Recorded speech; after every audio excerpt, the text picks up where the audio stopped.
I'm here with Jenny Lustig. She's a LinkedIn lead generation specialist. She has over 10 years of professional LinkedIn experience working in corporate sales for global firms like McKinsey and Accenture, where she leveraged client attraction strategies to drive reliable lead generation for her clients.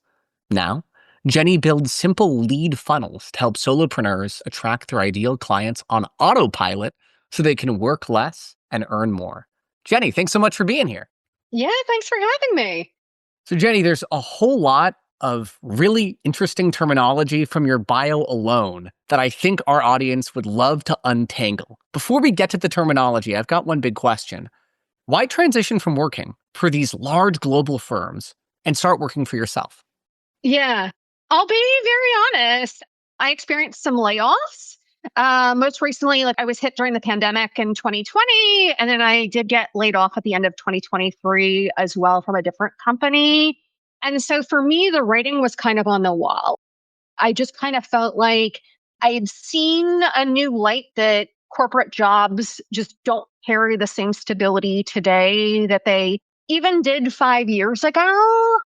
And so I never saw myself getting into solopreneurship, entrepreneurship, but it seems like the right time.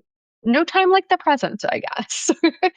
There's no time like the present to help our audience understand some really important terms that people in the know already feel in their bones, and those on the outside might soon learn, oh, that's what that means. So, lightning round, what is lead generation? Well, essentially helping people to get clients. Because, I mean, when you first get started in entrepreneurship slash solopreneurship, nobody gives you a handbook, if you will, that tells you step 1, 2, 3, 4, 5 on how you can build a successful business. And so I like to make sure that people like myself who maybe got pushed into it, right? And didn't really have a network of other people who were building their own business. It's a struggle. It's a grind to try to figure out how do you get clients because it can be extremely time consuming, depressing, just difficult as a whole. So I like to help people to remove a lot of those difficulties and barriers to help them to attract those leads easier, quicker, and get them their ideal clients on a more consistent basis as well. So, if lead generation means that we're getting the right client for the right service, what does it mean to have a lead funnel? So a lead funnel is essentially having a back-end system. And one thing that has really piqued my interest as a whole is I feel like having a system or technology at play, I think a lot of people assume that that's really only for people who are running an agency or a startup, like they're a formal entity or company, right? I build lead funnels for individuals because I was saying earlier, I think a lot of solopreneurs don't know how to attract an ideal client. So I help to build systems for them that are very simple, intuitive, and tech light. So very minimal, very intuitive systems, but they run on autopilot. So that way, the person can really focus on giving great customer service to their current clients or working on higher ROI activities, right? Because lead generation, yeah, it can be very time consuming and not always give you the results that results in the time investment that you've given. So I like to take a lot of that heavy lifting off people's plates by giving them a little bit of automation, a little bit of backup. So Without giving away the secret sauce, what's an example of such a system? oh yeah, and there's no secret sauce. I'm super transparent actually because I want people to use my system. So yeah, feel free to borrow it for any listeners here. But really, what I focus on is a simple 3-step system. So it starts with LinkedIn profile optimization because there's so much that you can do on your profile to position yourself effectively to attract your ideal clients. So that's really ground zero, the very important foundation.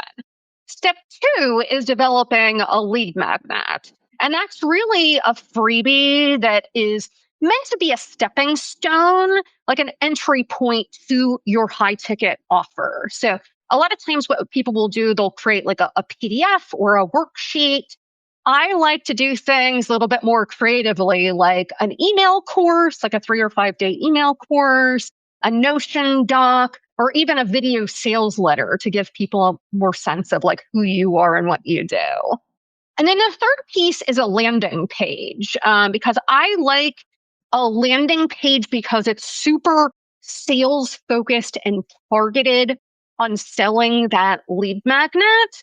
A lot of solopreneurs I talk to have a website, and I actually feel like that often works against them because it's very robust, has a lot of bells and whistles that a new lead might get overwhelmed by. So just have a simple landing page to really focus in on, okay, what is their core challenge? How does your lead magnet serve as a solution? And just get straight to it. So it's really that one, profile optimization, two, lead magnet, three, landing page, and then tying everything together. So it really doesn't have to be complex to work really well. You said ideal client a few times here. What's the difference between the non ideal client and the ideal client? And how can you tell? Mm. I love that question, actually. Ideal client is personal to your needs, right? I mean, obviously, it's somebody that can benefit directly from your services. But I think it's also like, who do you enjoy working with is also a piece of it. But then I think one of the biggest pieces is, can they afford your services too? And we've all kind of heard that term tire kicker of like somebody who might say they're interested, but they're very non-committal, or yeah, they're just not at a point where they can afford, what you offer. And so an ideal client really needs to be at that point where they can afford what you're putting out there, right? You need a way to be able to filter for them, is essentially what I'm saying. How did you determine who your ideal client was? Mm. Honestly, through different posts was one way, because I looked to see what my audience was responding to. And you can tell that from engagement, but also from inbound leads. So if people saw a post and they DM'd me and they were like, hey, I saw you were talking about this. I'm curious to learn more. Like that was always a good barometer for me. I also have built and scaled a couple of prior newsletters to the one I run today. And so I got a lot of inputs on what types of emails were resonating with my audience, what types of offers, everything from a paid workshop to a higher ticket coaching model. So I had like different barometers that I was taking in from data points to say, okay, this is what people are really responding to in conjunction with what am I also really passionate about and want to focus on. So it's finding that secret sauce, I guess. One thing I understand about how you've concocted the recipe for the secret sauce is that you don't believe in relying solely on referrals. Why not? Yeah, exactly. Yeah. I'm kind of unusual, I guess you can say, because so many people are like, yes, referrals, go referrals. And of course, there can be like really great referrals that come through your network. The challenge I often find is that people rely 100% on their network and those referrals. And that can get kind of dangerous. Firstly, because you just don't know when a referral is going to come your way. They're inconsistent because, yeah, you just don't know, are you going to get three this month or three this year? It's just such a big question mark and unknown. And what I like to focus on is predictability, getting a consistent lead flow and having a pipeline of people you're constantly warming up and keeping in the background. It's essentially like having a savings account, right? Like you have it there for a rainy day for when you need it, and you might not necessarily need to tap into it, but at least it's there to give you that comfort and safety net. So yeah, don't rely fully on referrals because I've just seen way too many people get burned. And then they're like, oh, wait, now I have no clients and I can't pay my bills. And that's just a scary place that I wouldn't want anybody to ever be in. Some people try to drag themselves out of that scary place by posting on Instagram and X and Reddit. But I understand that you think that LinkedIn is particularly good at this. Is it? I love that. Yeah, a lot of people like to do like the spray model where they just want to like post on like 10 different platforms at once and just see what sticks, I guess, like the spaghetti at the wall technique or lack thereof, if you will. I mean, I'll say very honestly, I've never focused on another social media platform. I've only focused on LinkedIn. So I can't say one way or another is one platform better than another. And I honestly think it depends on the kind of business you have. Like some businesses, like if you're a fitness influencer, that's typically more of like a TikTok, Instagram, maybe even YouTube kind of a play, not as much on LinkedIn, right? So you kind of have to, where are your potential clients? Where are they, quote unquote, living and being active, if you will? I like LinkedIn personally because it is well known for being one of the highest earning platforms. So the people who have the highest incomes, they tend to be more active on LinkedIn. And in my eyes, you want to go where those big fish are swimming, right? Not to say that they're not swimming on other platforms, but more of those fish are on LinkedIn and they're active on LinkedIn. So that's why I play on LinkedIn, if you will. We're talking about finding those big fish. What are some myths about hooking those big fish once you find them on LinkedIn? I mean, can you further clarify? Like maybe let's take things a step further. Sure. Let's imagine that you found someone you believe they're the ideal client, and you might have some notions about the best way to make that client interested in your service. But I'd imagine that some sole entrepreneurs make some significant mistakes based on some fundamental misunderstanding about how LinkedIn might operate. I'm asking, can you help unearth and then dispel some of those myths? Yeah. I mean, there's different approaches you can take. I mean, we're talking about the quote unquote big fish. There's a lot of variables in there, right? Of like, I guess you can translate that out to being like executives, founders, big players like that, right? The first thing that I would look for is, are they posting regular content? Some do, some don't, but a lot of them are very into thought leadership these days and they like to maintain an active profile. So I would start by engaging regularly with their posts, but in an authentic way, like adding value in the comments to say, oh, that's an interesting insight. I read XYZ. I'm curious what you think about this. Like just adding to the conversation. I think that's one of the best ways to get some of their attention, especially if you do that regularly. They'll notice if you're a regular in their world, right? So I think that's one of the best ways to get that attention of a big ticket person. I would also say don't be afraid to DM them directly because I think a lot of people would be nervous to reach out.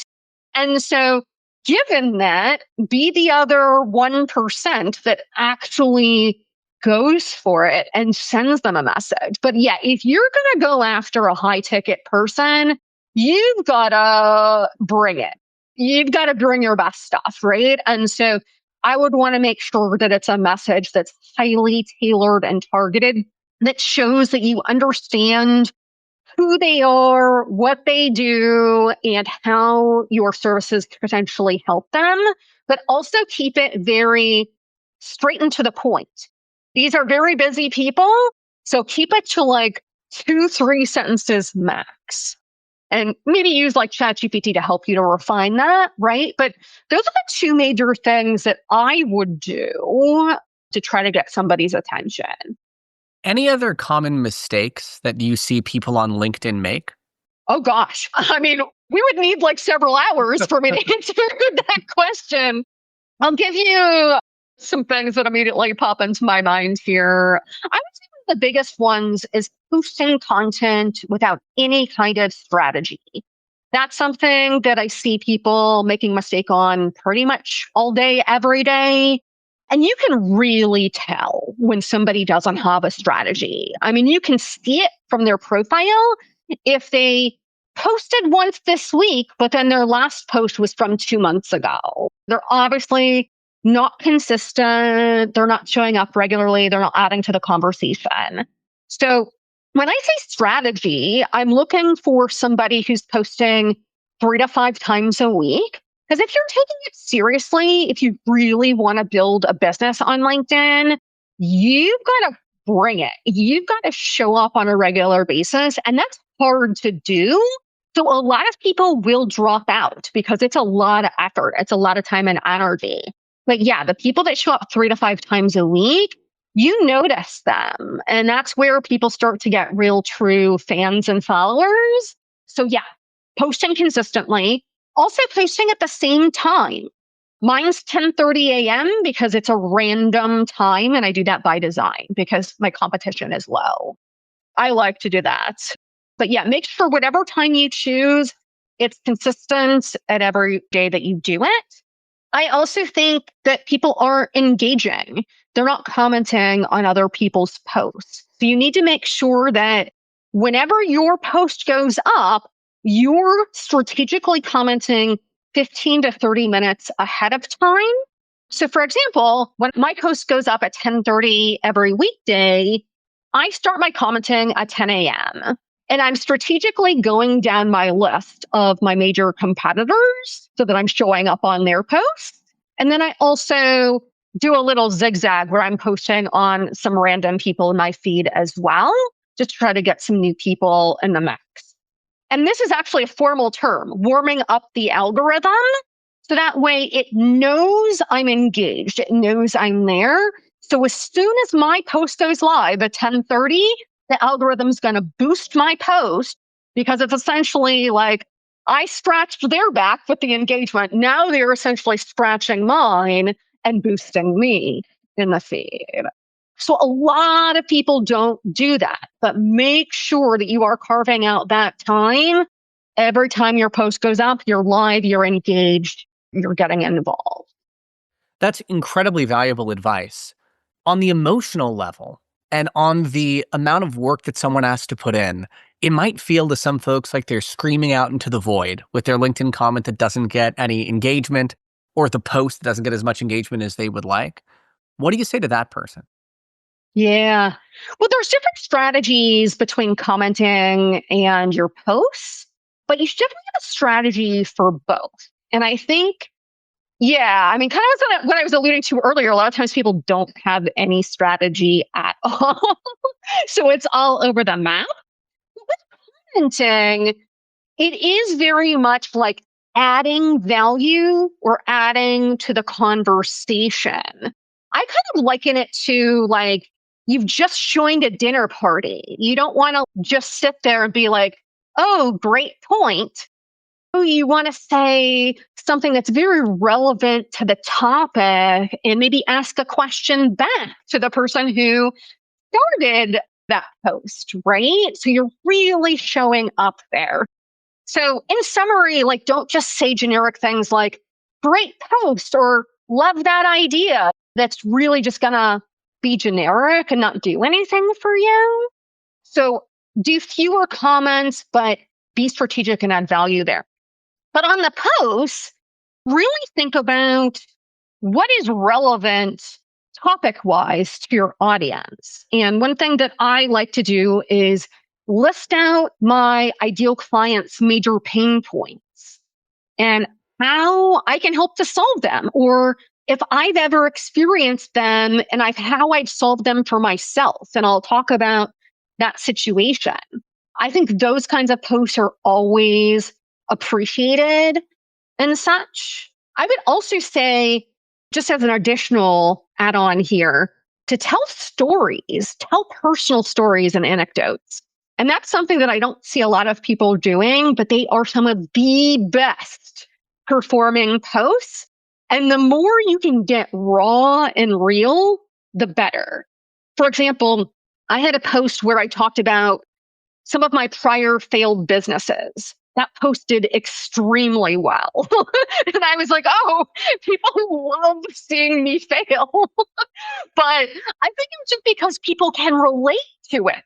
They're like, I'm struggling over here, but okay, Jenny gets it because she's walked a mile in my shoes. She's telling me that she did, right? And so people just want to see that you really understand their challenges through your content. Jenny, you've given us a lot of really cool stuff. I'm curious how you've had to adapt this in the age of AI explosion, because it feels sometimes like you're wading through a lot of slop where everyone has the exact same use of antithesis. It's not just about X, it's also about Y. And the very AI formatted hashtags at the bottom and the checklist as you go through the middle of a post. I understand that you can have a very highly performing post that feels authentic and doesn't conform to these structures. But on a human level, sometimes I feel demoralized when I look through a huge feed that I know was just bullet points that were reinterpreted by an LLM. How do you deal with that, being on LinkedIn so often? Yeah. Oh, man. We all hate the AI content, but yet so many people contribute to the messiness, both in AI generated posts as well as I think the worst offender is AI comments, to be honest. Like they're just so obvious and robotic. And I would just say if you're paying for a service like that, oh my gosh, you're wasting your money. It is doing you such a disservice. So please just don't on that side of things. But I would say, to the antithesis of that, the stories. No ChatGPT can ever tell my story like I can. It doesn't know my failures. It doesn't know, my layoffs. It doesn't know my breakups. It doesn't know my heartaches. These are the things that make us human. And so the more that you can show, yes, I'm human with these messy but real situations, that's how you fight against it. So, and a lot of people don't realize that they have interesting stories to tell. A lot of people might be like, oh, yeah, I'm married with 2 kids. I live in the suburbs. I don't have much interesting to tell. Right. But I think everybody does. I think it's just being creative about what that story entails. Because given the person who's married with 2 kids in the suburbs situation, I don't know, maybe they were working with a client and then their son got sick, maybe they can tell a story of how they were able to manage the client's expectations while still making sure that their son got better, something that is very human. So many parents deal with those kinds of situations, but they don't talk about them a ton on LinkedIn. And I think people would really resonate and connect with that realness. But yeah, that's just one example of many. You open by being very real with the audience about your experience in these global firms, the layoffs, how you rebounded, how you found something else. Is there any circumstance under which you would ever want to return to a global firm like McKinsey? Probably not. And I've said this publicly. I'm going to fight tooth and nail to never return to a corporate job ever again. That's just for me personally is the right decision. Just because, I had worked corporate jobs for 23 years. So I have a fair amount of corporate experience working for multiple different types of companies. And I just never enjoyed any of those jobs. They just always made me feel like less than or unworthy or underpaid. And it is hard to be my own boss and run, my own business. It is not easy. I don't like to sugarcoat things. But at the same time, at least I'm building something that I believe in and I'm working with people that I really, truly enjoy working with. I could not say that when I had corporate jobs. And nothing against my former employers by any way, shape, or form. They just weren't right for me. But yeah, people have to do what's right for them. I will add just a quick thing is I think people are on the fence. If people are, like, oh, I really need medical benefits and that's why I have to work a corporate job. I understand that. But at the same time, you are capped with a salary. You are beholden to what your employer wants you to work on, and you can't drive that bus yourself. Is your autonomy worth it? Is your sanity worth it? Is you having the time off to travel when you want to worth it? You don't have to ask anybody else for PTO. So I'm always about people finding that freedom in their business, in their lives, that just corporate is just really hard to find. If people want to work with you to find that freedom, where can they find you? Obviously on LinkedIn. I am on LinkedIn probably too much. I live on there. So yeah, definitely send me a DM in mail. Those are usually the easiest ways. I also offer a lead magnet, which is on my profile. And it's very tongue in cheek. It's a lead magnet that teaches you how to write a lead magnet. And it's called Lead Magnet Lemonade.